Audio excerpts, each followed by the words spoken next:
Kia ora koutou whānau. Welcome back to another edition of Big Hairy News. I've been drinking tonight, Chewy. Hello. Hello. I haven't really. I just can't speak proper. I'm dyslexic and it fucks with my brain sometimes, which we'll get to shortly. How are you, man? Yeah, not too bad. Not too bad. Nice. Well, actually, I have a story from my exciting couple of days off. I texted you about just ignore it. me. Ignore me. I always do. I sent you a text in the weekend, and I think it threw you off a little bit. Hey, because it was just a random thing to mention. Remind me. I saved an elderly woman from being crushed under a bookshelf. Oh yeah. Yeah. So Didn't I ask you? Didn't I ask you how can we blame National for that? Yeah, couldn't find a link, unfortunately. Causation's not necessarily correlation. We can come up with something, surely.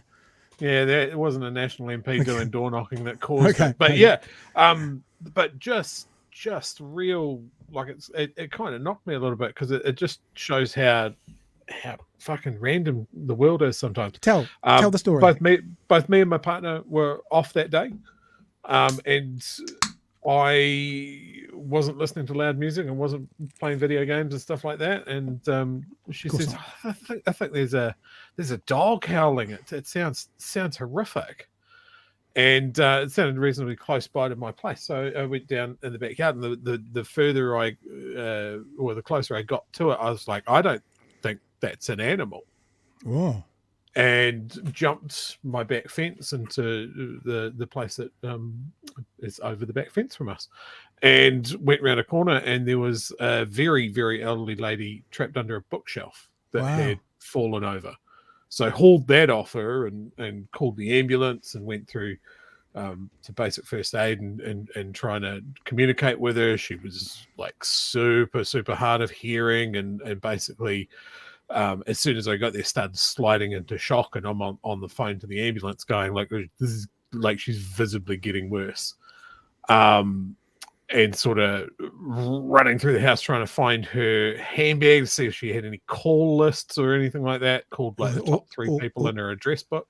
Or spare her cash. Daughter, her granddaughter, that sort of thing. So yeah, she was 97 years old and the bookshelf's broken her pelvis. So dude. But like if we hadn't been home, there wouldn't have been anyone that would have heard her. It was very, very cold on Friday as well. She would have been gone in a snap. So it makes me think of those medical alert things that elderly people can wear around their neck.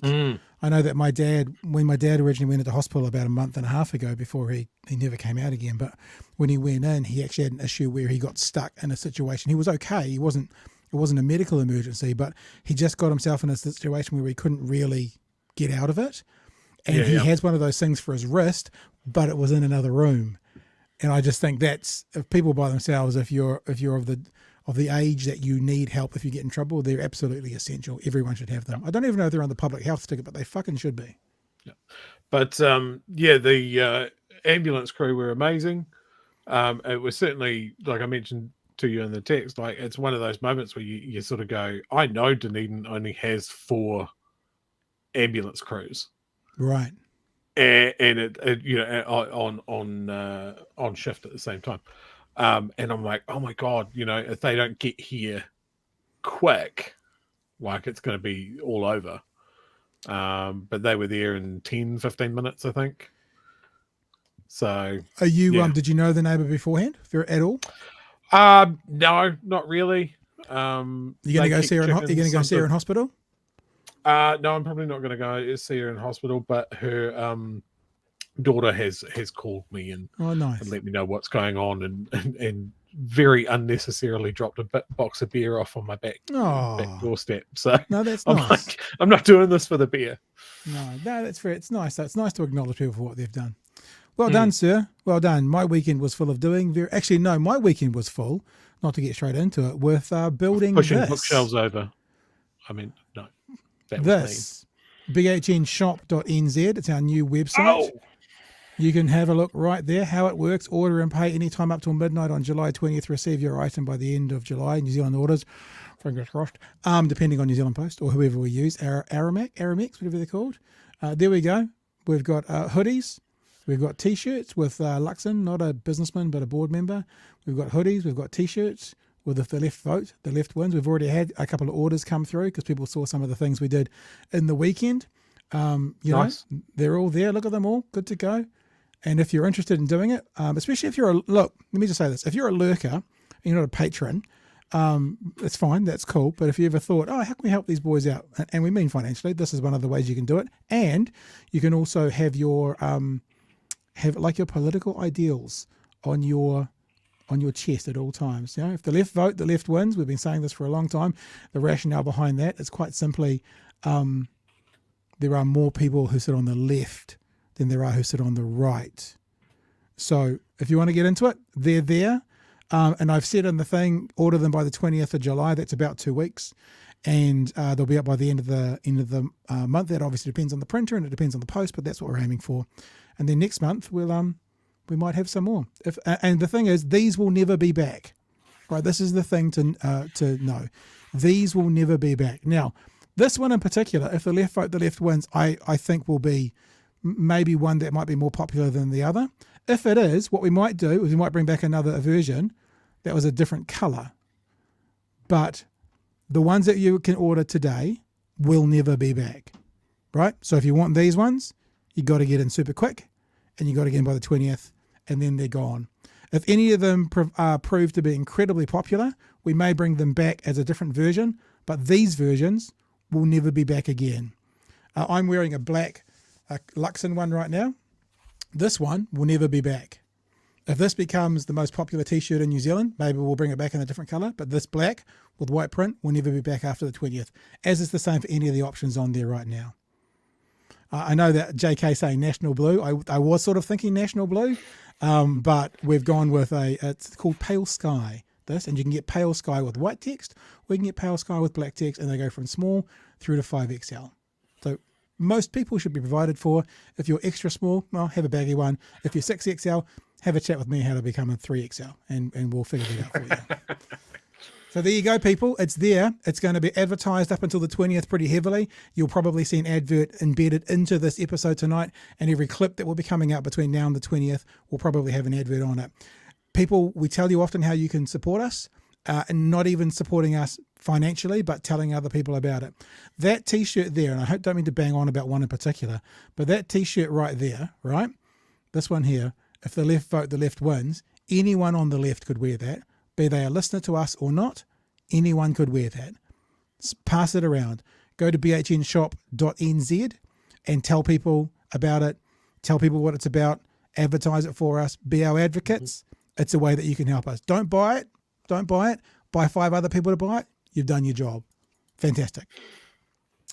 All right. So there's that. What else have we got to talk about? I did want to show people this as well. I know this has been sort of nationwide news, but this was a good portion of Chewy and mine's weekend, wasn't it, Chewy? Chewy Meister General? Yeah, it was good times. It was a good fun time, actually. The thing that's cool about Dunedin with the weather, I lived in Auckland for the first 40 years of my life. Well, Auckland and Northland and Tauranga, so the top half of the North Island.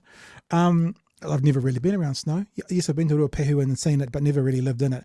And the thing that's fantastic about Dunedin that I love is that you get these snow days for 1 or 2. I don't think it's ever been for 3, but 1, 2 or 3 days and then it's gone.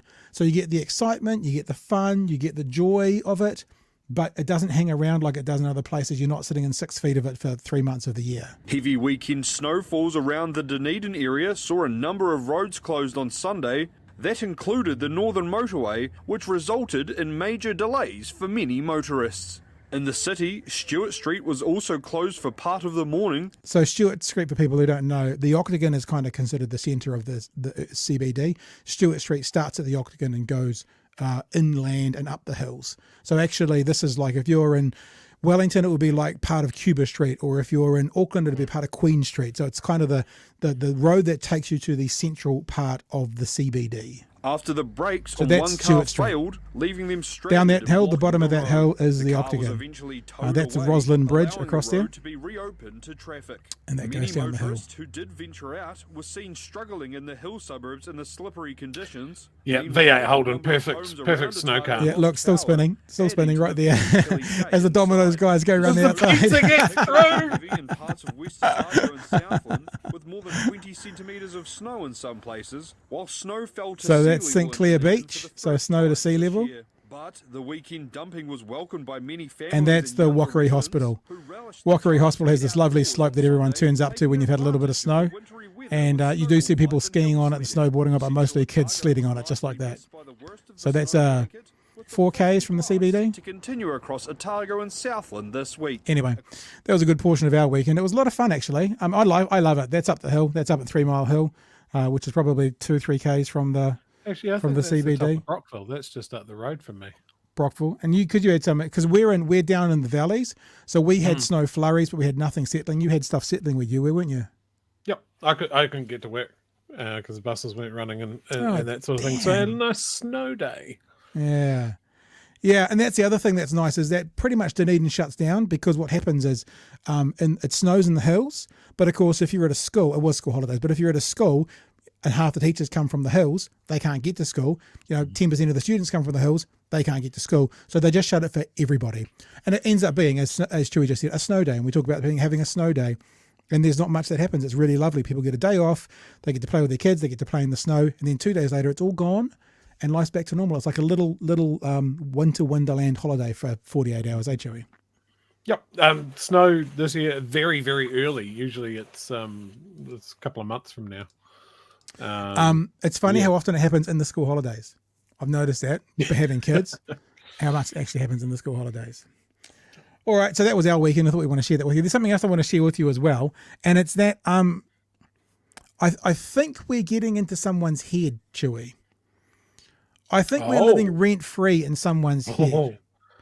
I want to share this with you, and I'll get your take on it. This is a tweet I put out over the weekend. It came from our conversation around Kitty Allen, and it'd be interesting to follow that through for 5 minutes maybe tonight. There's some accusations made on Friday. Remember, we did this on Thursday night, and the evidence we had in front of us on Thursday night was nothing to see here. On Friday, there was a report and stuff that some people had said that she shouted at them. No confirmed reports of that, but there's an accusation, and today she's gone on leave again, and my understanding is the Prime Minister said they'll be talking to her about other things. So there may yet be more to come, and remember, the comments that are made on Thursday night are based on what we knew on Thursday, and we reserve the right to change our opinion when there is more evidence that's to hand. Anyway, this clip was based on our Thursday night conversation talking about nothing more than dirty politics, yeah? Little clip that went up there. It's had 6,500 views, this video on Twitter, which I know is not a lot for some places, but for us it's a pretty good result. Guess who popped up? Now notice there's no tagging of anyone other than Kiri Allen in this, right? No one else, and Chewie. Chewie's no one, but we're not looking to stir trouble. We're just putting our stuff out. Guess who popped up in the feed? Who is it? Karen. Oh, snap! Karen Mr. popped up Worldwide. in the feed. Now, Karen popped up in our feed to say it's so moron, SOW, because I put SEW, discontent. I made a spelling mistake. When I said earlier that I was going to come back to the dyslexia, I'm dyslexic. And sometimes I mess my words up. So Karen decided to jump. That's such a valid criticism, though. Yeah, I know. It really has just taken the legs out from the entire argument, hasn't it? Yep. I mean, we'll have to pull that video now. Yeah, that's basically what I said. And I also said you can always tell when someone there was actually, because there was also a bunch of his does he call them acolytes? Is that the right word? Anyway, people who worship him works. come on board and talk about and you're supposed to be educated. I'm like, yeah, that's right. When you start to attack the dyslexic for a spelling mistake, you're not really winning the argument overall. But here's the thing that kind of filled me with joy. I actually, to be honest, it kind of annoyed me to start off with. I was like, oh, you fucking cunt. That was sort of my response. But then I thought about it and I went, why is Karen Plunkett jumping on my Twitter feed? I don't follow him on Twitter, right? Why is he coming on my Twitter feed to basically hurl a little, juvenile abuse at me? And the only thing I can come up with, Occam's razor, the most likely scenario is more often than not the accurate one, is we've got under his skin. And maybe because we're the only people who are explaining what some behind the scenes are saying, that they're running at $150,000 a month loss at the moment, they're burning through $150K a month, has really pissed him off. And so now he's playing juvenile games about spelling words. I can't think of any other reason that would be it, but we are living rent-free in someone's head. And I did my initial reaction was, what a prick. But the more I thought about it, the more I thought, oh, you poor old man, went for a heart procedure on Friday morning. Michael Laws had to take over. So maybe the truth is, maybe when I've been saying the platform will eventually shut down, Laws and Devon will be looking for new work, and Plunkett will go on to be New Zealand's Alex Jones because they're burning more than 150k a month at the moment. But when he comes out of it, he'll have his supporters and he'll have his, $30,000 or $40,000 worth of subscribers a month. He'll be fine. Maybe that's hitting a bit too close to the bone. It's just an opinion. It is an opinion based on some inside knowledge that I know about their burn rate, but it is just an opinion. And maybe it struck a bit too close to the bone, so we're living rent-free in someone's head at the moment. Just some thoughts, Chewy. Yeah, I cast my mind back to when he first had that heart attack, right, that took him out. And we were very like we didn't jump on him in a that's a horrible thing to happen to someone, all of that sort of stuff. We don't have a go at him for something like a spelling error. We have a go at him over his backwards desk in a shitty studio, and there's enormous amount of Christian fundamentalist money that he's incinerating on a weekly basis. We go after him with the important things.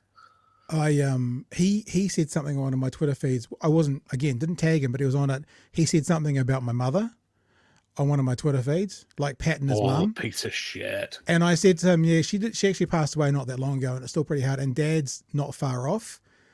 And since then I've been like, okay, so you're a lot nastier than I thought. And I a few times, I have to be honest, I have actually really struggled not to be. When you say you're a bigger man than Sean Plunkett, it's not that difficult, but both metaphorically and spiritually. But his brother tragically killed himself, and I struggled really, really, really a lot not to turn into bitter mode and basically push back on him about his brother. But I didn't. But what I did think, Chewy, was if someone wants to set this up, Zuckerberg and Musk at the moment are talking about a cage match. I'd be down. What about Plunkett and Brittenden? I'd get in an octagon with them. That'd be a bit of fun, actually. What do you reckon? Can we set it up? Only if you get the Roman Colosseum like they were offered. Well, I do it for charity. So if anyone's a fan of Sean Plunkett's, direct them to this commentary that I'd happily get into a boxing ring or an MMA. I've never done either of those things. Happily get into it with you, Sean Plunkett, and do it for charity. Wouldn't faze me in the slightest. We probably couldn't go as far as Italy. So we'd have to look for like the New Zealand equivalent of the Colosseum, which I believe would be any inner city KFC car park. Done. That would be our, that's where real gladiators do business, right?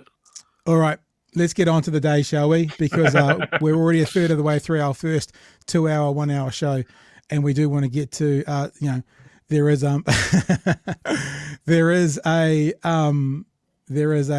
some issues to actually talk about, and the first one is, perhaps he's one of the few people in New Zealand at the moment who's worse than Karen Plunkett. But let's have a look at the man who put the knob into Nobby, Invercargill Mayor Nobby Clark. Invercargill Mayor, now this came out last week, but there's been a bunch of information floating around since Friday that's made us revisit this, and I want to show you a video that many have seen, but I want to have a look. I want to show you some more bits and bobs. Right, so this is the Invercargill Mayor. His name is Nobby Clark, and he has been lambasted by local iwi over his attitude towards giving civic public buildings Māori as well as English names. At a fiery meeting on Tuesday, so this is a week ago, Clark put forward the motion saying that council would support bilingual naming of civic buildings, but only if the Māori words relate to the building's purpose. Now that means it takes all sorts of metaphor out, it takes all sorts of simile out, it takes all sorts of poetry out. It has to relate to the building. So hospital has to be the Māori word for place to go and get injections or something similar to it. The recommendation suggested using metaphors or words that have symbolic meanings should not be allowed because they cause confusion and do not relate to the purpose of the building. But following a heated public forum and lengthy debate, Clark amended his original motion, cutting out mention of his accompanying paper which mentioned community concerns that some buildings had an unequal focus on te reo and instead sought to develop a plan to advance the bilingual naming of civic buildings. Former Invercargill Deputy Mayor Toni Biddle was among the iwi delegation who spoke during the public forum. And what I want to share with you now from our lovely friend Calvin Morgan's Twitter feed is some of that message. Two things I want to highlight to you. The first is this is Nobby and Clark if you're watching, right? Just take note if he's got the courage and the honour to look her in the face when she's speaking. Okay? I do think the camera might pan around as well. She is speaking to all of the councillors. See what they respond to when she speaks. Let's have a listen. Today, I would like to speak to a notice of motion that has been put up by our Mayor. When I read the notice of motion, I felt real sense of aroha and sadness. I thought about my father who was born Apiri Hama Biddle. That was the birth name that he was given. But no one could pronounce it. So you know what they did? They took it away from him and they called him Bruce. And he had that name for the rest of his life until I received his birth certificate when he passed at the age 80 and learnt that his name was Apirihama Biddle. And you today have a decision to make whether you take our te reo away by choice. You are taking the choice from us. If the council wants to name a building in te reo Māori, they should be allowed to. You should be allowed to. And we shouldn't have to come and fight here for that. Not today, not ever. I'm absolutely disgusted. I'm shaking, I'm angry, and I'm completely sad. And each and every one of you, please look at me when I speak to you. Don't look away. Don't divide our city. Please don't divide our city. Turn this notice of motion down and let the normal process continue as it is. It's unnecessary, it's unreasonable, and you're only going to cause more division for our people who are going through enough already. So the big thing is, what's happening is that the motion is going to stop conversation around Māori place names or building names. It's going to make a blanket ban. So what it's actually doing is it's making the process less democratic. So all of these right-wing fundamentalists who scream from the rooftops things like no more division, let's follow the democratic process, one vote for one, one person, one, all that kind of bullshit, when they get into power, they try and ram things through that are undemocratic, let alone the emotional message you just heard, which is hard to listen to. It's also completely undemocratic because all she's asking for is don't bring in a law that says we can't have a conversation about calling a fucking building, giving it a Māori name. That's it. That's what just the normal process is what we're asking for. You're trying to take that away. Chewy. It's such, yeah. Like we were talking about his reaction. He's the only person that didn't look at her once. Yeah. And I don't know what he was doing, playing Angry Birds or something like that. But I mean, we know what Nobby's all about. He was at the Stop Co-Governance tour. He introduced Julian Batchelor at that. He's on record multiple times. He talks about he doesn't want the bastardization of European language. He wasn't clear on what European language, but I'm sure we can fill in the gaps there. And it shows an absolute lack of understanding about how much English has bastardized itself. It's what it does. It takes the words that it likes. And that's the same for any language. Our language, there's a reason. There's New Zealand English because we use different words. We incorporate words from te reo. And have done for decades. Well, forget today. What's he going to call a croissant from now on? What's he going to call? What's he going to call the a same garage thing we've from always now on? called it, a curvy bread. It's just the same old tired arguments for this sort of stuff. It's we can't pronounce them. We don't know what they mean. It's all too hard. Everybody stops learning when they leave high school. dusty old opinions, and I'm sick of it. You know, and good on her for standing up and really just like, that's hard on your sleeve sort of stuff. And you know, imagine that, just like empathy. Imagine you have a name, everybody goes, nah, that's too hard, we're going to call you Bruce. That's shithouse. There's one other part to play in this, and you know how sometimes when people make bullshit arguments, they expose themselves. So here's the bullshit argument part of it. During the debate, Clark said metaphorical names could be confusing. He used the council's admin building as an example. Tehineke, which means eel pot, and has connotations of gathering together. Now, the reason this isn't utter bullshit meaning is that people would actually need to know that Tehineke meant eel pot. And what kind of follower of Nobby and Clark is going to know what that Māori word means? So in other words, that Māori word means, well, that's what that building's called.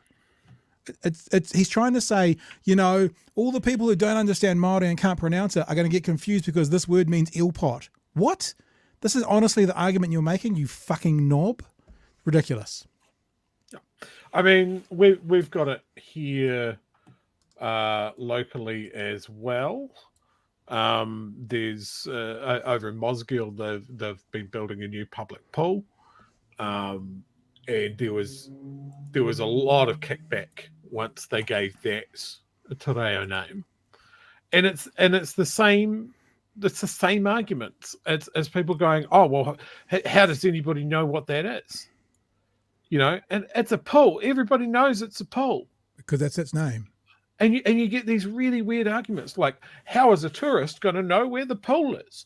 Well, if a tourist has found their way to Mosgiel and wants to go to the pool, they'll type in pool on Google and it'll fucking take them there. Like, it's not an argument for the tourists. It's an argument from the locals that feel challenged. It's the people that have always called it the Mosgiel pool, and now someone has said that the name is different there, which acknowledges the original name of the silver stream that goes through Mosgiel. So, you know, again, that's a perfect acknowledgement. It's great. But you get these just ass backwards arguments that nobody's going to know where the pool is anymore. Or we fundraised for a pool, so why is it given a Maori name? And it's like, well, you fundraised for a pool. You got a pool, you know. And here's a perfect example, too. You're going on a road trip, right? And you're going through the North Island, and you stop in at Whanganui. Do you know what Whanganui means? I did. Now it's gone. So well, no. I didn't say that to kind of embarrass you that you didn't know, because no one would, really. It means big bay or big harbour, right? It means large amount of water, Whanganui. So we don't need to know that it means big bay or big harbour to go to Whanganui. We don't need to look at a map that says Whanganui or what other Māori place name there is in the country. We don't need to know what the Māori word means to know that that is the location we're going to. It's exactly the same with the building, which is why this bullshit argument about people might get confused. They'll go in and they go, hang on, there's no eel pots in here. I thought this was the eel pot building. It's like, of course you won't, because it's called what it's called because it's called. That's it. That's the name of that building. What's it mean behind it? Doesn't matter. That's the name of that building. Do you know what also sprang into my mind when we talked about the eel pot? Go. The beehive. Yeah. It's not literally a beehive. Oh my God, are you serious? We've fucking worked it out somehow, isn't it? Yeah. Like there's no coherency to these complaints. It's just always nonsense, and it always falls back whenever, like when we're talking about the roadsides. It's about safety. It's words on a sign are not the only visual language used. You know, it's not like you see, like they're not even using them on stop signs. But you don't, just because it doesn't say stop, it says the Māori name for stop. You don't automatically go, well, I don't know what a red octagon means anymore. So I'm just going to drive through this intersection. How about the cake tin, says Pete? You know, if you're going to the cake tin to watch the game, what does that mean? Well, Westpac Stadium. Well, if you order the cake tin, I'm not going to know where it is. What? What are you talking about? There is cake there, though, rather than rugby. So I started, just a tangent, first of the night, I started watching on Netflix tonight, Is It Cake, Season 2. but we'll leave that right alone. It's Yeah, just ridiculous. I mean, this is the thing. It's looking for an answer where there is no question, and it has undertones. Now, I do struggle to call people actively racist. Like I put some stuff out in the weekend on Twitter about racist voters for National. Look, it's unquestionable that there are some racist people who vote for National. Very clear that not everyone who votes National is racist. I struggle to actually make a specific accusation at lots of people. Some is okay, but lots of people. But it's very clear to see that this has racist undertones to it. Racial/racist undertones at the very best. At the best. At the worst, it's something worse than that. But at the best, it's racist undertones. Basically saying we don't want to speak that bloody pigeon spelt wrong English. I think if you look at Nobby's behaviour and statements, it's pretty easy to see the pattern there. And sure, maybe it's ignorance. I tend to think it's more malicious than that. Yeah. And he's doing that classic thing when people go, hey, man, have you considered that? He doubles down. He gets angrier. And that suggests to me he's not in a place of learning. And the whole thing here is Nobby is a perfect example of the danger that is in politics. That if people don't get involved, if they go, these guys don't listen to me, they don't represent me, whatever, I'm not even going to be a part of it. I'm not going to vote. Who cares about local body politics? Yeah. Less than 10% of Invercargill voted for their local body, and they use first past the post. And that is what you get. I'm pointing towards Invercargill, by the way. That is what you get. You get absolute dog shit candidates getting through. And now, not everyone in Invercargill thinks like this, but he's their figurehead now. Yep. He's the person that they go, Invercargill mayor, horrible racist man. Oh, you go, okay, so they're the one that they elected as a leader, so they must love a racist. Yep. And look, get angry. We've been banging on about this for months, and we're going to bang on about it for the next couple of weeks. If the left vote, the left wins, whether that's local body or national elections. Let me just play something for you that might help you remember that. Today's episode is brought to you by bhnshop.nz. Yep, that's right. Big Hairy News has merch that enables you to both support what we do and allows you to voice your political opinions via the international medium of clothing. Head to bhnshop.nz for this month's drop of either If the Left Vote, the Left Wins, or Christopher Luxon, not a businessman, just a board member, with free delivery in New Zealand. This month's drop ends July 20th, so be quick and head to bhnshop.nz to make your order and support what we're doing to fight mis- and disinformation this election cycle. That's bhnshop.nz.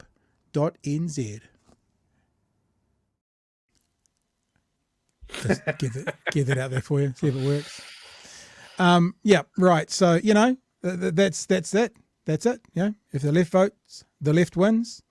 Pete says he likes that. Well, there you go, Pete. Get yourself to bhnshop.nz. Those T-shirts are only going to be available and hoodies until July 20th, and then they go away forever. That version of them, then they go away forever. So get it in there. If you know people that sort of go, well, I don't bother voting in the election because they're all the same. Those are the people that we need to be winning over. Yep.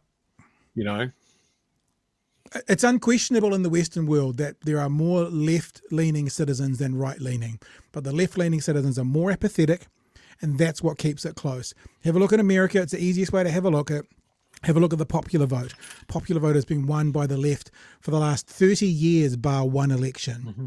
There are more left voters, but the left is more apathetic when it comes to getting engaged, which is why if the left votes, the left wins. Our job, your job, my job, is, as Chewy's just said, to find those people who are currently not engaged and get them engaged. Get a T-shirt, have a conversation with them, tell them about this upcoming election. It's as easy as that. It really is. It's as easy as that. The left vote, the left will win, especially that it's already razor thin. I mean, it probably means if 10% more of the left vote, the left wins. But let's not cut that back. Let's get everyone on the left to vote. And it's probably one of the reasons that the right, A, don't want to drop the voting age, and B, don't want to make voting compulsory. because if they drop the voting age, you're going to have a heavy swing to the left of young voters, and if they made it compulsory for everyone to vote, then the left is going to be hard to keep out of government. Absolutely. Couple of comments from the story as well. Sure. Another one from Pete. Ignorance is being too kind. There's malice, aforethought in all his utterances. Same with act, etc. Paul says many of the Māori names are gifted by iwi as well, and it's kind of rude to refuse a gift from anyone because that's not exactly what you wanted. Yeah. Politikiwi, he used his context clues to work out that the beehive wasn't for bees when he found out it was full of shit instead of honey. And DIY Guru rounds it out with that's the beauty of rail place names. It tells the story relevant to the whenua. Yeah, absolutely. Like this is what I like about a lot of the names is that they do have a story to it rather than just a literal this is what the thing is. And it's something about words that really are really interesting. I used to love meeting recent migrants to New Zealand and people who would anglicise their names. And I'd be like, what's your birth name? Actually finding out about what their birth name is, what it means. It's like me, my background for my name is to do with my whole Irish culture, Patrick. My mother's maiden name was Mulligan, for fuck's sake. I literally could have been Paddy Mulligan. You could not get any more Irish than Paddy Mulligan. Like my mother's maiden name, my first name could make Paddy Mulligan. So the history behind my name, my middle name is Bede. My recently departed dad's name was Bede, and that was from my granddad who went to St. Bede's College in in Christchurch. You know, there's a history to the meaning behind names. My name means nobleman, which kind of, kind of speaks for itself. But it's the words matter, names matter. Words names matter. Especially. And stories behind those words are actually really valuable to further conversation as well. Really starts to sound malicious then when you disconnect the people from their land. You disconnect their stories from their places and you take their names away. Like whenever I'm talking about white supremacy or European supremacy in New Zealand, that's what it is. Nobody's come in here and gone, well, this is the plan, but this is how it's worked. Yeah. Imagine that, having your connection to a physical place erased by a wave of new arrivals. Like that's, I don't think I've actively thought about that up until now, but holy shit. Yeah. Yeah. It's tough. Not do that anymore, eh? No. I do wonder about that sometimes, Cherie. I wonder if there was some undiscovered land somewhere. You know, for some reason in the middle of Africa or in the middle of the Pacific, there was an island that was found or a tribe that was found that literally had never had any impact from any kind of, external settler. How would we treat that group of people today? Would we avoid it? Would we leave them alone? Would we connect and try and just bulldoze them like we have always? Or would we connect and try and live within their context? I don't feel that we are mature enough yet as a species to kind of go, you do you, boo. Like I think I used to listen to Ricky Gervais and Stephen Merchant and Carl Pilkington podcasts all the time, and they were talking about people, living in Alaska and the northern parts of Alaska, and I think Ricky said something like, eventually undiscovered peoples find booze and fags and then it's all over. And I was like, that's kind of the truth, They get whiskey, they get I guess tobacco as is made by the Western culture, and then the culture turns to shit. So I don't know if that undiscovered people were out there. I'd probably go just leave them alone. Just leave them alone. I always think about the Sentinel Islands. You've heard about the Sentinel Islanders? Is that the one where the guy went to not too long ago and they killed him? Yeah, they literally just kill anybody that comes there, and I'm like, yeah, you're onto something there. Well, I think I've heard the story. Now, it could be wrong, but I've heard the story that one of the reasons for that is someone did come there once and a whole bunch of people got sick. So now if anyone turns up, they're basically like, nope, goodbye. No.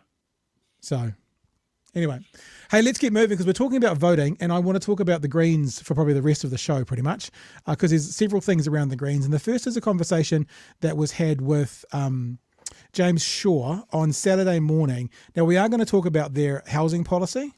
But this was before their housing policy was released. And there's some quite interesting conversations going on here with James Shaw about the stability of the Greens, referencing things like their leadership challenge and Kitty like moving to a different party, to the Māori Party, and also recent polling. So let's have a listen to what James Shaw said on Saturday morning on Newshub Nation. And then after that, we're going to talk a bit about their housing policies. And after that, we're going to have a look at David Seymour being an absolute shit bucket to Chloe Swarbrick on television this morning.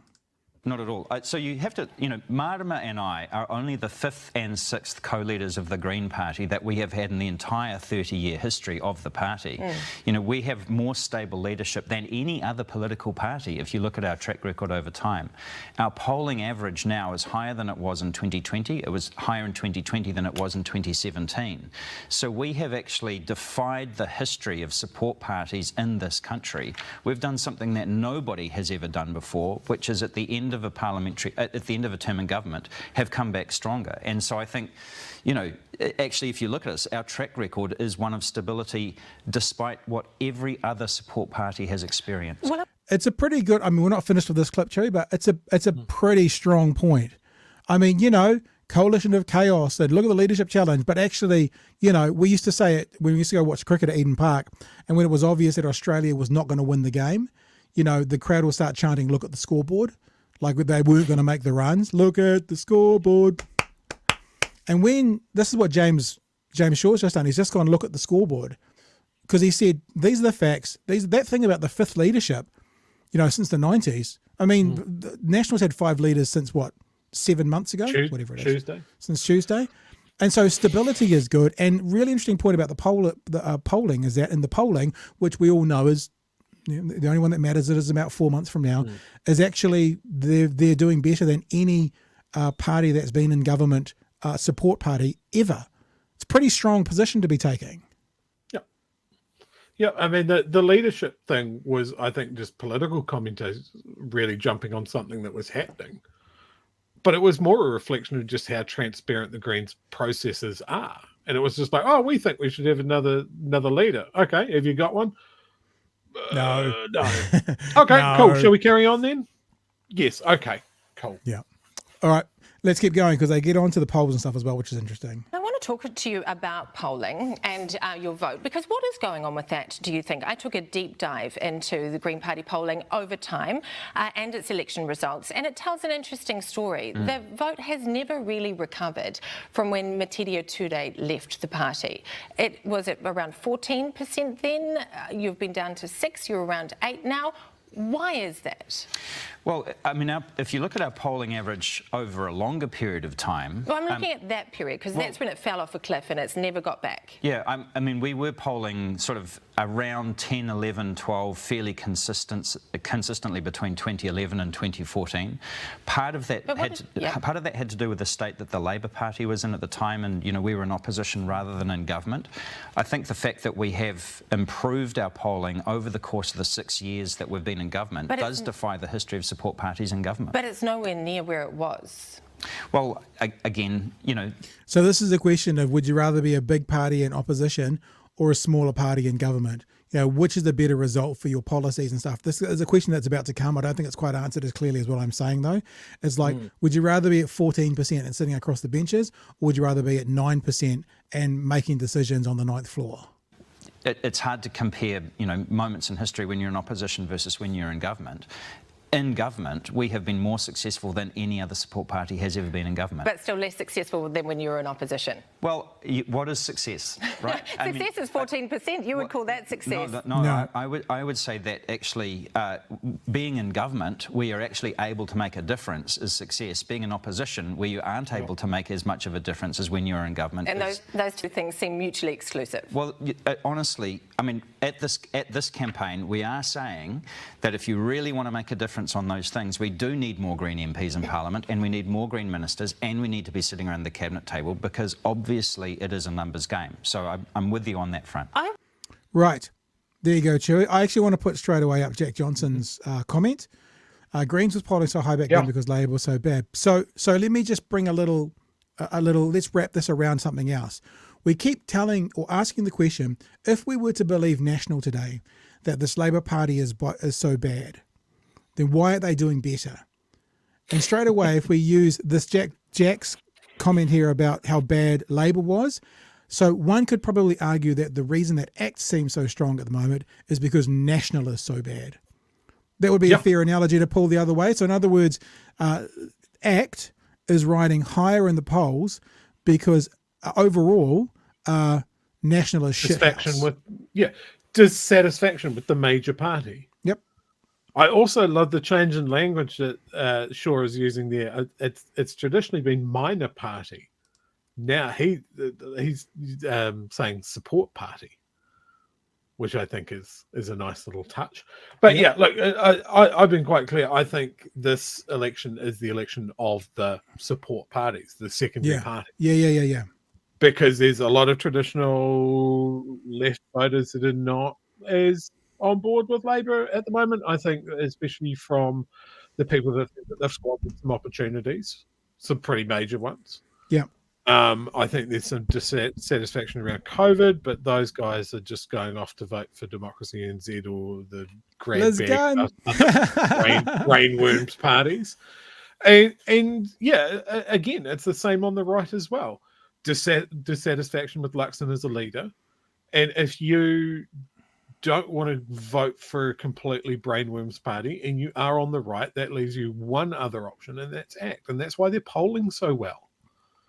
You know, ACT isn't stealing votes from Labor. Yeah. And the Greens aren't stealing votes from National. It also makes me think. Parties. It makes me think when we had Simon Wilson on the other day talking about, you know, perhaps at the next election, ACT will be pushing to flip and actually be the major party on the right. If history was to repeat itself, then maybe ACT is riding high in the polls at the moment because of their dissatisfaction with National. If National gets their act back together within the next 3 years, then you might see ACT kind of slip away, not slip away, but go back down to sort of 5 to 10% rather than 10 to 15%, much like we've seen with the Greens. Yeah, absolutely. No, and I think Shaw's exactly right. Like, you can be screaming about your super high polling numbers, but if you have no influence on policy, what the fuck's the point? Yeah. Would you rather be on the outside throwing stones in or be on the inside basically making decisions to get your policies through? Yep. Yeah. No, agreed. Anything in the chat you want to get to before we have a look at, now we're going to have a look at the actual landlord registry there. Yeah, I think there's a comment that I can show, and then another one I can't because it's not in the chat that I can bring up. But again, a newcomer, Panther Shrek Pete. To be honest, this is the first election cycle that I'm considering voting for Green as my party vote. And that's because after 20 years working in banking and fund management, their financial policies are properly costed and make financial sense in terms of government requirements and funding. Now, a Green Party, you say? You mean the caftan-wearing, tree-hugging, dope-smoking hippies who've got their shit together? Sounds like Pete needs to write us a blog post that we can put up on our new website when eventually we launch it. Absolutely. Why. That'd be an interesting thing to write, actually, Pete, to write down what your thoughts are and why. I'd be keen to connect with you about that. You can go meet us on our Facebook page. And the comment that I'll just read, because again I can't put it up.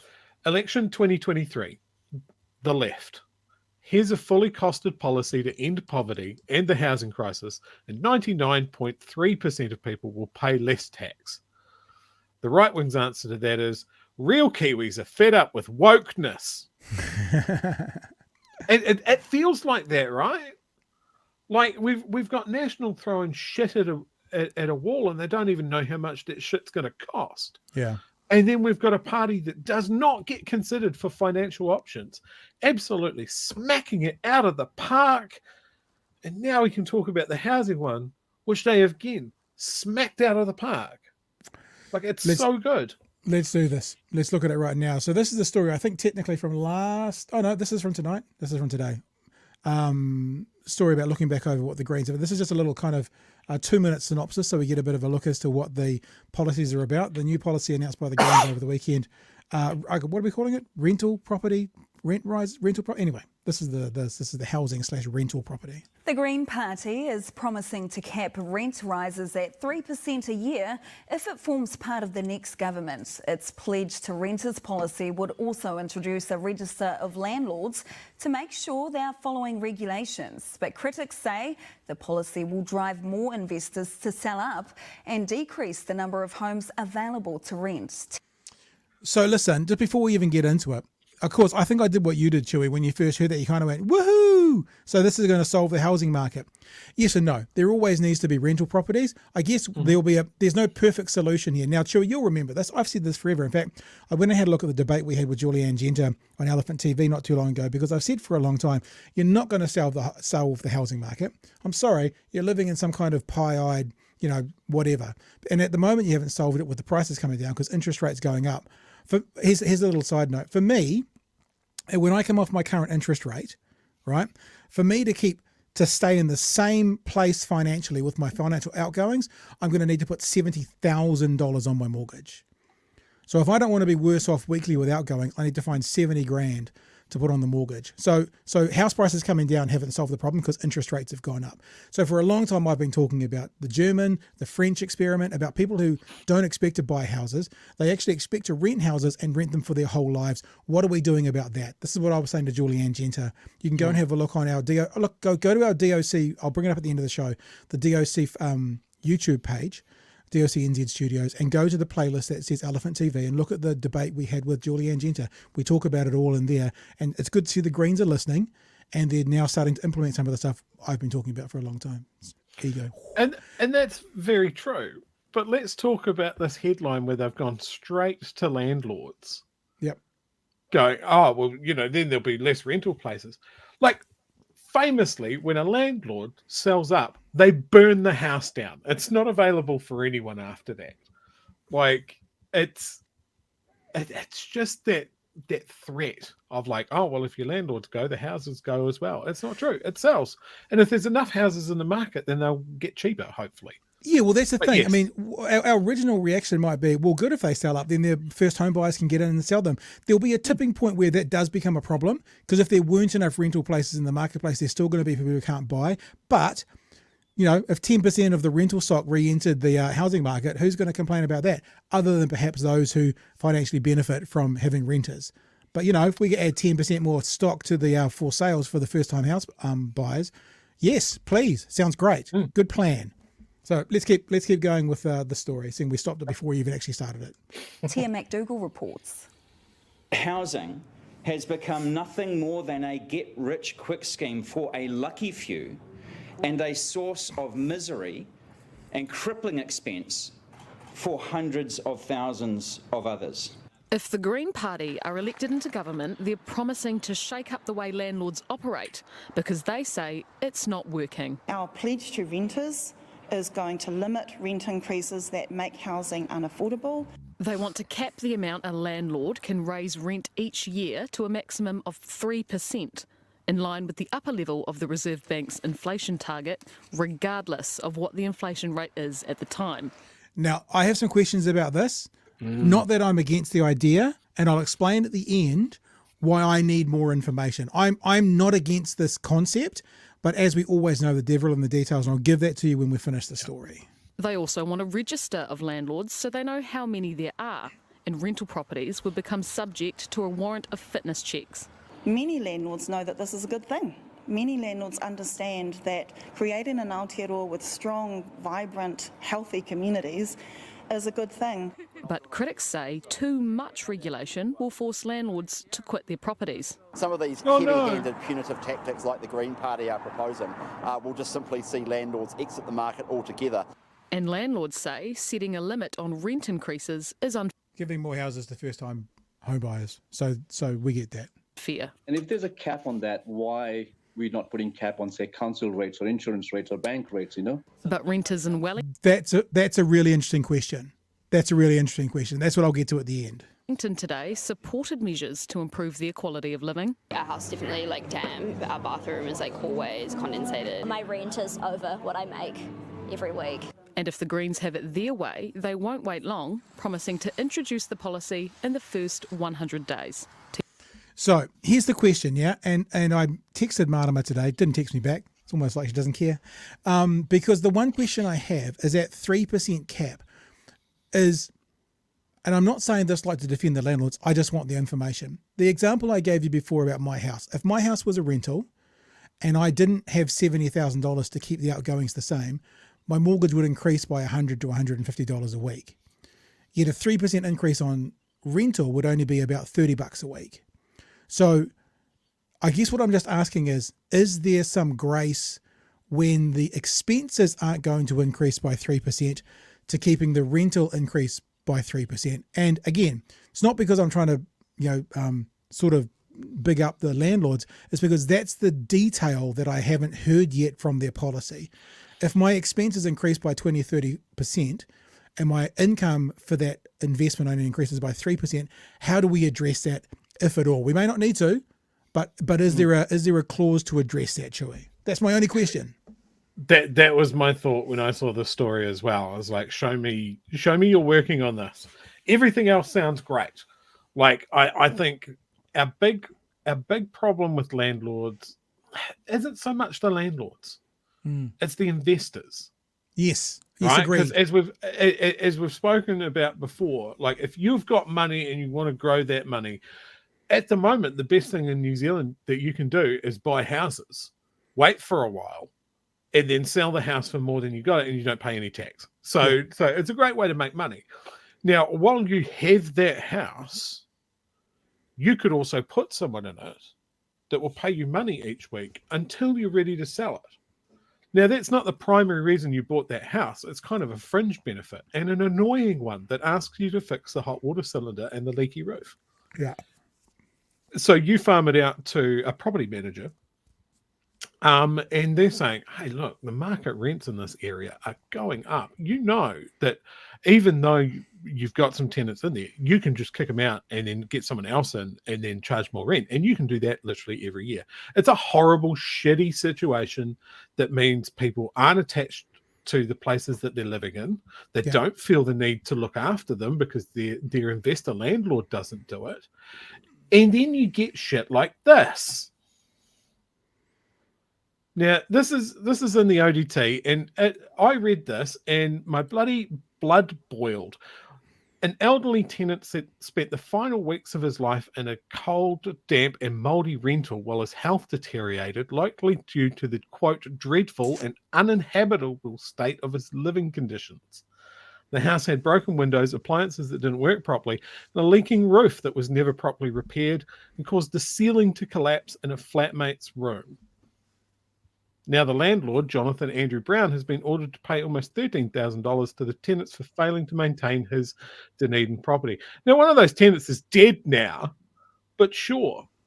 And this landlord hasn't bought into this process, hasn't partaken in any of the meetings, and is apparently overseas.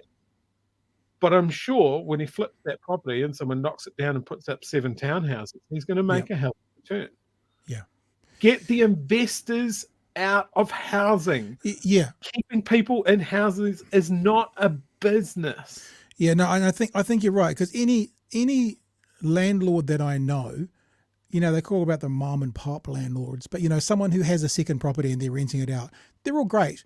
Because they want their tenants to stay there for the next 10 years. They treat them like gold, that sort of thing. And they're great. It's the ones who, let's be honest, hire a fucking rental agency who live somewhere else in the country. They're the ones that you're having trouble with. Rob also says, landlords still, this is when I'm asking that question, the landlord still holds an appreciating asset in their expense if their expenses increase. Agreed.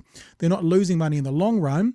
They're just having to pay a bit of the mortgage themselves. And look, this is the point. I agree with that, but that's the one question I still want to ask the Greens. So I agree, because I actually did the numbers on my house, Chewy, right? I actually did the numbers on my house. My house can probably be rented right now for about $1,200 a week, right?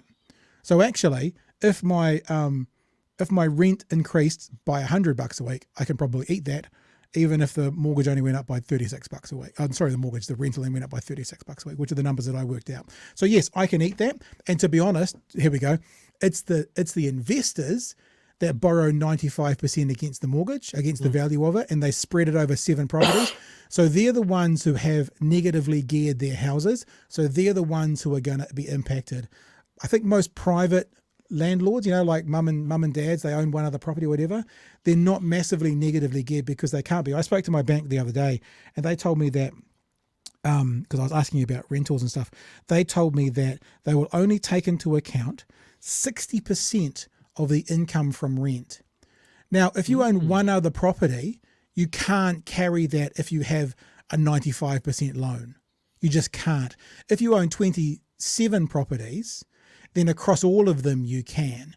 So this is something that's going to impact the investors more than the mum and dads, which actually makes me think, much like Rob said, even if the mum and dads have to eat a little bit, they're going to be fine. Generally, there'll be the odd exception. Because it'll come out in the wash. Yeah, but the investors who are already up to like 90-95%, may be harder for them, but actually they're also the ones who are fucking ruining the rental market as well. Yeah, absolutely. Like they're the ones that are reacting of decades of financial advice of like, hey, you can just get this property and have the tenants pay the mortgage, pay the whole mortgage. Yeah, you don't have to do anything. It's passive income, and if it's passive, then you don't give a shit about what's going on. And a lot of these guys with their shit old houses on big sections, they're just counting the days until they get ready to build townhouses on it, waiting for the RMA to change. Make millions on it, but they don't want to pour a cent into maintaining this building that they have in the front of their mind. They're going to knock this motherfucker down soon. Yeah, true. Yep. No, I think that's good. Hey, we're going to keep going because there's more of this to go to. This is Chloe on the AM show this morning talking about the policies around the housing that we've just been talking about. Is the fact that we have a status quo in this country where 1.4 million New Zealanders rent, and we have a situation where the issues that we're facing with regard to the rental crisis and the housing crisis are not new issues. These are issues that other jurisdictions have dealt with. But your solutions have been tried before and failed. I mean, a rent cap. Rent controls. We actually currently have forms of rent controls, I must say. We have, nothing like this, though. This will make it. This is 3%. This has been. It's funny when you go on the AM show and all of a sudden for Chloe it's 2 against 1. Have you ever noticed that? Tried in other places, San Francisco, Germany, Massachusetts. I'm so glad you raised those other examples. And what did it do? It meant that landlords sold their places and rents, and those places weren't available to be rented. So if you take Queenstown or Waiheke Island, for example. The places where the richest people in the country live. Quietly. You start putting rent caps on, what are people going to do? Sell their rental homes. So I'm glad that you mentioned those international examples, because what those international examples tell us is that rent controls do work for people who are in rent-controlled accommodation. What they also tell us is that if those rent controls, and that's the point actually, if those rent controls are not universal, which is what it is that we are proposing, then you end up with market distortions, which is why you have to apply it across the market. So to the point that I was making before, we actually do have forms of rent controls already in this country. Right now, it's technically illegal for your landlord to charge you at a rent that is not in line with what the market is supposed to be. The problem is that is a self-fulfilling prophecy because obviously landlords and property managers are setting the market at what they believe. But why are you going after just rents? I mean, if you look at rents and the rate that they've gone up, this is called a whataboutism. This is now what he's about to do is go, but what about all this other stuff you could be doing as well? Now that's like going, if you've broken your arm and you've broken your leg and you're getting a cast on your arm, you're going, but what about the leg? You might as well not fix one if you're not going to fix both, which you would do, obviously, you'd fix both, but in recent years, compared to fresh fruit and vegetables, why are you not putting controls on broccoli?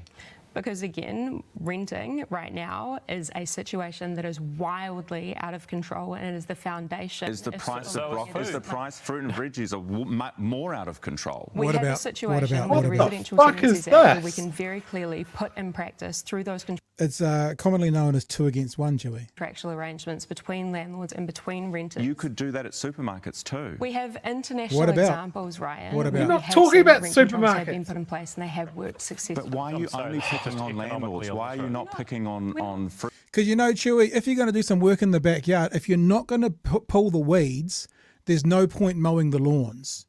Because, mowing the lawns by itself without pulling the weeds, there's no point. Do both or do neither. Because if you just mow the lawns and don't pull the weeds, then what about the weeds? When are they going to get taken care of, Chewy? What's the point? First of all, Ryan, no one likes broccoli. Secondly, let's talk about rent. All right, Like, let's it's keep not a bit like.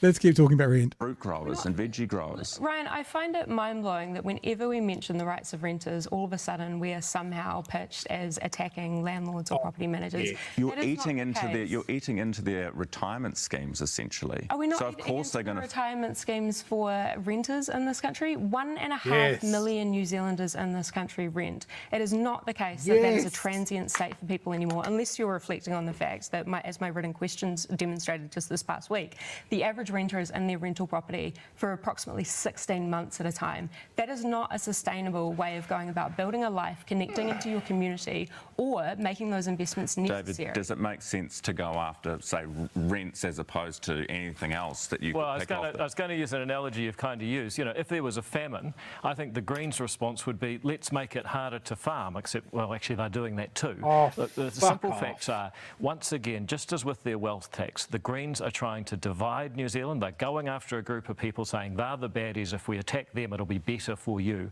We need to get rid of that sort of politics, not only because it's wrong to be divisive, but because it's practically wrong. What people who rent need. Sorry, I tweeted this out today. Did you hear that point from David Seymour? No, I was busy having an active brain aneurysm. Quote, David Seymour, quote, I'll play it again. It's wrong to be divisive. David Seymour, without a hint of irony. You waiting for it? Be better for you. We need to get rid of that sort of politics, not only because it's wrong to be divisive, but because it... Without a hint of irony. It's wrong to be divisive. Jesus Christ. David Seymour. Practically wrong. What people who rent need, and I accept there are bad conditions, there are high rents, but what people who rent need is a bigger supply with more landlords offering more homes, more choice, more competition. That's how you get higher quality in any other market. Now, if you put a cap on what landlords can charge, you increase their costs with more bureaucracy, guess what? Less people...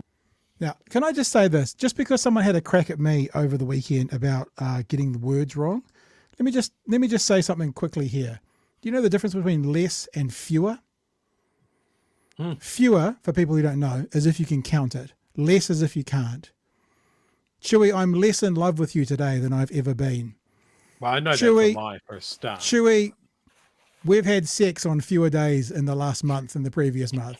You can count them, it's fewer. If you can't, it's less. I never do this because someone had a crack at me getting a spelling word wrong. This is a leader of the country. You ready? You increase their costs with more bureaucracy. Guess what? Less people want to be landlords. Less people want to build homes and rent them out. Less choice, less quality for people who are trying to rent. And it's just the most simple. It's the most simple. It's the most. Well, that's not true at all. It's the most simple economics. What about? Sorry, I was being pedantic Pat there for a second, but I felt that I could because, you know, all these smarties on the right don't seem to know how to use language either. Chewy, mate, this is your queen has spoken. What are your thoughts? One day Chloe's going to snap and she's going to come off the back of that couch with a steel chair. No, like, honestly, I was just waiting for it. We were about to show you another clip, and I'm just waiting for her to go, "Oh, David, shut the fuck up!" Like honestly, it's visceral. Like in this next clip, I'm going to play you. You'll get that point, and you'll just be going. It would be normal and natural for her to say that. Yep.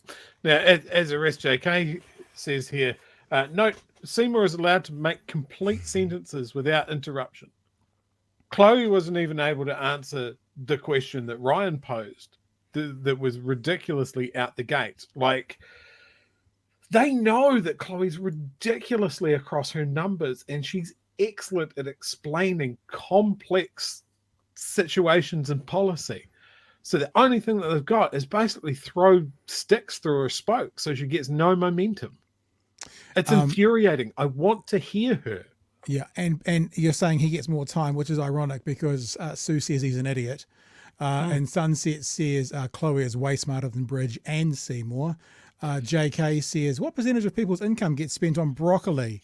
It's a very good way of putting it, JK. Simon says, he doesn't actually say that. What he says is Ryan Bridge works for the ACT National Party. Nikki says, Ryan can't get a gotcha moment. Chloe's way too smart. Yeah, so I think most people there are in a great amount of agreement with what you hear. Vicky says, brilliant young woman. pedantic Pat and his black and white hat. Yes, fewer.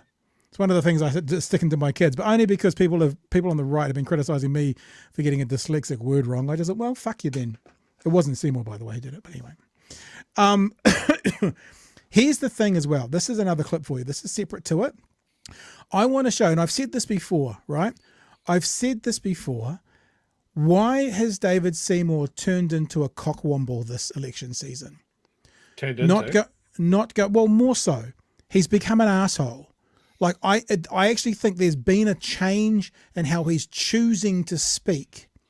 He, talking about, basically talking down Rawiri and warning the nation of him, not going to Jacinda Ardern's final event, just not turning up. And now have a listen to this.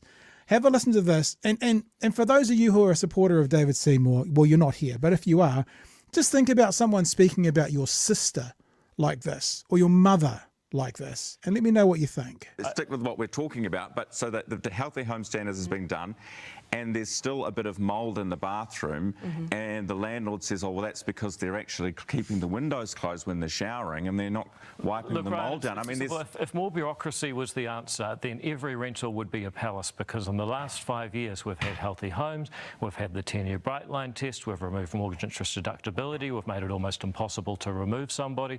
They keep introducing more bureaucracy. What we actually need is more supply, but they've got it so far wrong. Chloe's nice, she'll smile, it'll sound great, we're fighting for you, and their policies will have the opposite effect of what they promised. That's why they're so dangerous. That's why they're so dangerous, and that's why they have to be kept out of government. David, what's wrong? What's patronising? That is so deeply patronising from David to say those things about me as an individual. And I just have to say, David, that whenever anything is lobbied in your direction that is the equivalence of that, you get incredibly defensive. So if I may, back to the facts and the evidence that we're talking about. It's true. You present it very well. It's dangerous, and people need to see that. Okay, hang on. I want to set some ground rules, because we're going to have these discussions. They're going to be more heated closer to the election. So would you like, Chloe, for David to not ever refer to you in a personal manner like that again? What the fuck? Ryan Bridge is asking what? Would are you saying, Chloe, are you saying that you don't want David to make personal comments about you and have a personal attack against you personally? Can we set ground rules? Because I don't know what the fuck I'm doing. And like, I think maybe that David's right here to be able to have a crack. Are you saying you don't want him to take personal swipes at you? Is that what you're saying, Chloe? Is that what you're saying? I'm just saying that when we have sat on this couch in the past and we have had these discussions, there is a frequency with which David will personally seek to attack me or the Greens. And if we are to talk about policy and to have a discussion about evidence, then let's do that. Okay. So back to the evidence and back to the policy.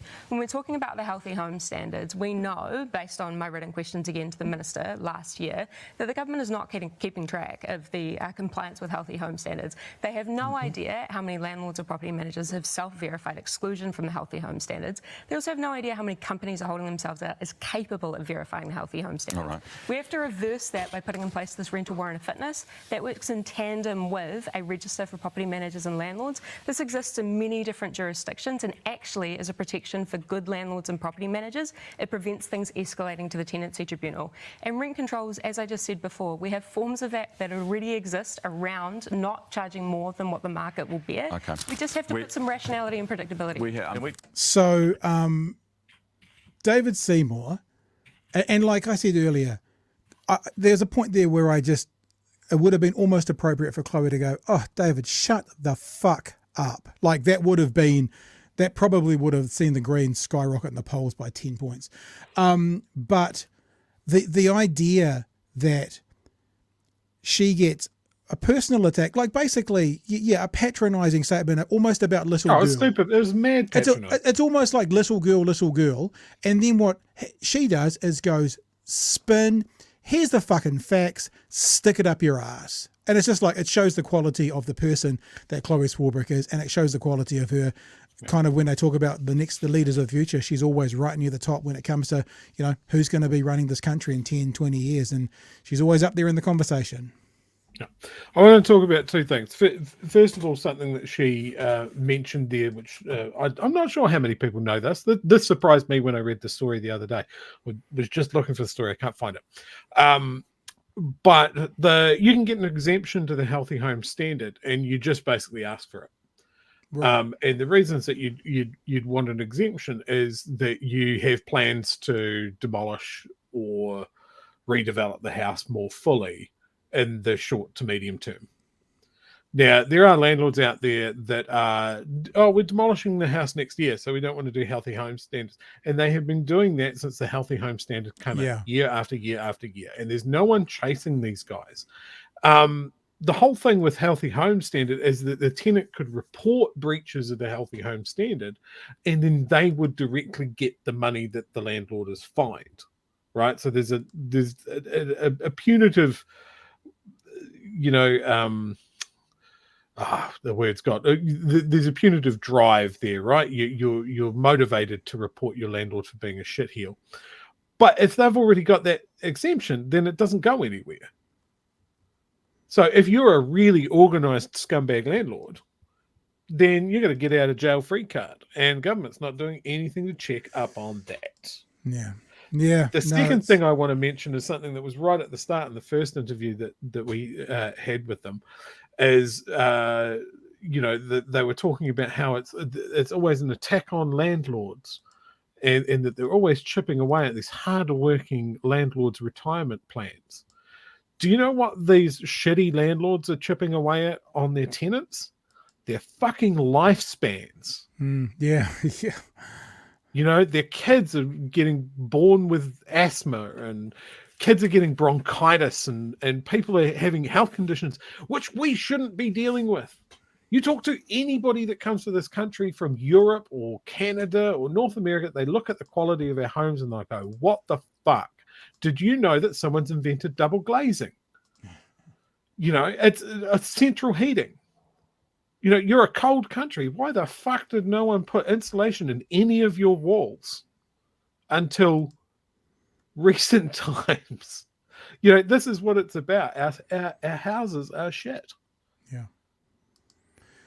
Completely. Let's have a look at some of the comments that have come in talking about Seymour being more of an arsehole now than ever. Sunset says, agreed, Pat. He's got more emboldened. Trouble is the media let him spout off all these untruths and bullshit. They don't dig deeper and hold him to account. And what you just heard there with Chloe is that she dug deeper. And, just the facts, please, ma'am. Jeremy says the way she turned that around is why I vote for the Greens. Yep. Another one from Sunset. Good on her. Get the convo back to the policy. I think it's good that she got the convo back to the policy, but I actually think it's also okay, on whatever political appropriate way you could say it, to also say shut the fuck up. She kind of did say that. We're talking about it being patronising. It's probably about as serious as a politician would say to another politician, but this is the double standard that she has to deal with, right? If she spoke over David the same way that he speaks over her, then a female politician will just get mischaracterized as being shrill and emotional and all of that lippy stuff. Yeah, absolutely. It's bullshit. JM says Chloe slayed them with class. Katie says Ardern was right about Seymour. Nikki says integrity in spades has Chloe. Guru says, fuck all this public women hating that's going on across New Zealand media. Where's this coming from? Vicky says it's disgusting. Nikki says how demeaning. Sunset says, yep, read about that rental property in Wellington that has meant to be that's the demolished story for the I last was few talking years. about. I actually can tell you a personal experience about that. One of my nieces was in a flat and they were in there for the whole time, and they kept getting told it was going to be renovated, and it never did. So after 2 years, they took the person to tribunal, and I think they might have got their 2 years rent back. So they got to live in an, albeit unhealthy home, free for a couple of years. Yep. So, Dunedin's full of them because, students are only there for 12 months and they're just going to rip the place up anyway, right? Yeah. Well, it's a self-fulfilling prophecy at that point. If you give them a hovel, they'll treat it like a hovel. Yeah. And that's the same on another level for everybody else. If your landlord doesn't look after you, why would you look after their asset? Yep. Treat them like treat your tenants, treat your clients like gold. and you'll get back. You'll get burnt every now and again. They're your customers. Yeah, they're your customers. That's exactly I've got a couple of boarders, and I often talk about them as my customers or my clients. Like, not to them, although if they say this, they'll know that. But that's the way I think about them. Like, what do I need to do for my client? What do I need to, do to keep them happy or keep them where they want to be? I'd love to see them bring in something about standards for property managers. I'd love those guys to be licensed, because at the moment they're frustrated real estate agents in the most part. Yep, and anyone can do it. Yep. No training, no nothing. Hey, I want to say thank you to... I'll just be a moment. Henry, because Henry Hollis during the show has bought himself one of these. Nice. So thank you, Henry. We appreciate that. If you want to get behind what we're doing, help us with what we're doing, then you can head to bhnshop.nz. These are the two drops for this month. Christopher Luxon, not a businessman, just a board member, in hoodies and in t-shirts, and you can see there's multiple colours down there. There's a sky blue with white text, there's a sky blue with black text, there's a white with black, and there's a black with white. And also the other t-shirt is if the left votes, the left wins. Same colouring, blue with white text, blue with black text, a white with black text, and a black with white text. These will only be available until the 20th of July. Then they go away forever. Now, even if one of them sold really well, it goes away forever. Now, will we bring back another colour? Maybe, I don't know. But these ones will go away forever. Mm-hmm. You're supporting us by doing it. You're helping us do what we're doing. You're helping us pay a few bills. And this is what we're going to do probably for the rest of this year. We'll probably do a drop a month. And someone's already asked in the chat for one that's just got a logo on the front. Sure, we'll do that next month with just a BHN logo on it. Also, I have a little slogan for the show that goes something like making sweet, sweet love in your ear holes since 2021. BHN. But we'll do one of those. And also the logo I've got down here, you probably can't see it when I'm in this, but the hairy man logo. I've got some t-shirts that have got that in there as well. So you see it down over here with the cap on. Where's my fucking hand gone? That guy there. The one up the back there on those things. I've got some t-shirts already printed with those on them. Maybe we'll put those up as well for next month. But really all it is a way for you guys to support us. The other way you can support us is go to bhnshop.nz and share that link around, especially with your progressive /left wing /left leaning friends, because those t-shirts walking around, if the left votes, the left wins, might actually make a difference in this year's election. If you want to see the left win this year's election, they literally might make a difference. So you're supporting us, you're getting the message out there, and together we go through to the election year. And look, I'll say it again, we said this on Thursday, guys, at the moment, and Chewy, I think you agree with this, what the right is doing with their divisive tactics is working. And I still think that if you were to put $1 on it today, that you'd probably get better odds. I don't know whether it's 51.49 or 55.45, but you'd probably get better odds for the right to win this next election as it stands today. You can do something about that. And one of the things you can do to support us and to hopefully help the cause is get that on your chest. And we did hoodies for those of us who live in regions where it snows. T-shirts are $50, and they're $50 based around what you said. Free delivery in New Zealand. Hoodies are $90. Again, based around what you guys told us when we did that night. Really good product made by a company called Cloak, C-L-O-K-E. Chewy, you've got your white one. I've got my black one on. They're really nice. They're really soft. They're a good thread count. And, JM says do stickers. We'll do a bunch of other things as well. And Rob's actually got one of these. Rob here says the big hairy man logo pattern t-shirt is the best. Slap a BHN logo on the back and I'd buy one. Well, I could do that actually. I could go back to the guys who are printing these and maybe ask them to add some logos to the back of those other ones. Thank you, Rob, because Rob's got one of those hairy man t-shirts because of the level of patron that he is. All right. Oh gosh, look, we're going crazy now. Flags. Oh, look, that's who it is. We could encourage people to drive around with a massive BHN flag on the back of their Ford F-150. You know what we could do? Or is that just for one country? We could get those. I worked for a company once that put on a music festival, and what we did for those music festivals is we got some clear stickers printed and we put them in the backs of our cars on the windows.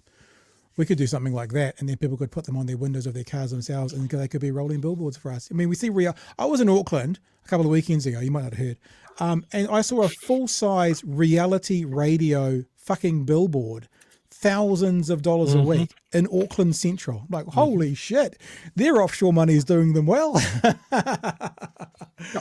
So we're not going to go. Yeah, they got money. We're not going to go full-size billboards, but maybe we can do some little ones on your lovely chests.